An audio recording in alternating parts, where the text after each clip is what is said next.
fucking right to the early morning. Yeah. No, this ain't no love song. This gon' be the soundtrack. Baby, you gon' fall back. That's the way we get.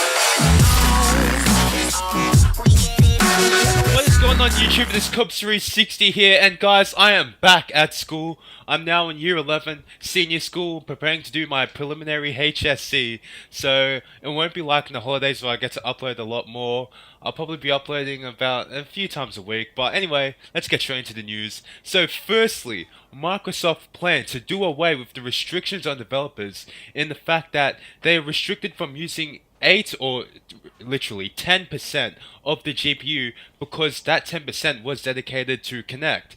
Now what Microsoft want to do now is they want to take away the 8% of that restriction away, because 8% of the Kinect restriction is for video and 2% is for sound. So they want to give developers the opportunity to give them back that 8% so they can use that 8% to put it back into the game, give the game better optimization and better frame rates, leaving it only 2%, which is restricted from the GPU.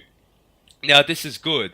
Now to be honest though, I don't know why Microsoft did this in the first place, because already the Xbox One was behind the PlayStation 4 in terms of graphical power. I mean sure, you've got things like SRAM, the cloud, but at the moment they aren't really showing their power right now, so just forget about that for now. However, if Microsoft plans to do this, literally, technically speaking, they could increase the power of the games by 8%, I guess.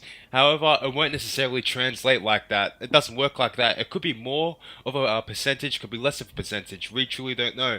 But anyway, if Microsoft do this, it will be very smart. I don't know why it was like this in the first place, to be honest. I mean, to have developers actually restricted from GPU usage it's not a good thing. I mean, come on.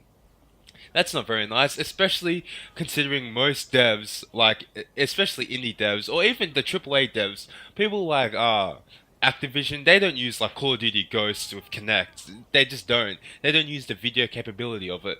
So, that's a good thing. So maybe games like Forza and stuff, sure, the developers will still need to use the video part, but for other games, most other games, this would be good, and we could see the Xbox One getting slightly better frame rates, slightly better graphics, and possibly moving up a resolution.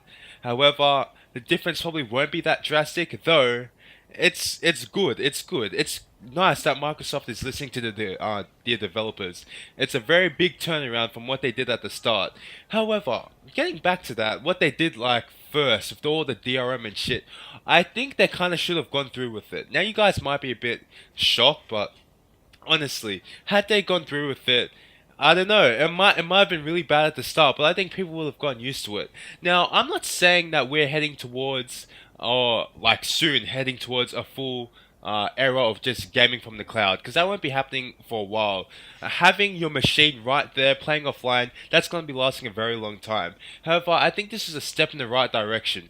I don't think Microsoft was doing the wrong thing. I just think they were doing the right thing way too early. This was, in other words, ahead of its time. I don't think the world was necessarily ready for this kind of approach to gaming. And that was unfortunate for them, and they got a lot of backlash from it, and a lot of people still have not forgiven them from that. And you can see that in the sales. PS4 is beating Xbox One, not badly, but they're beating Xbox One in terms of sales. So yeah, that's too bad for Microsoft. But anyway, it's good to see they're listening to their developers, and it's good to see that they're giving their developers more GPU power. So anyway guys, thank you for watching, and I hope you enjoyed this video, and I'll see you guys soon.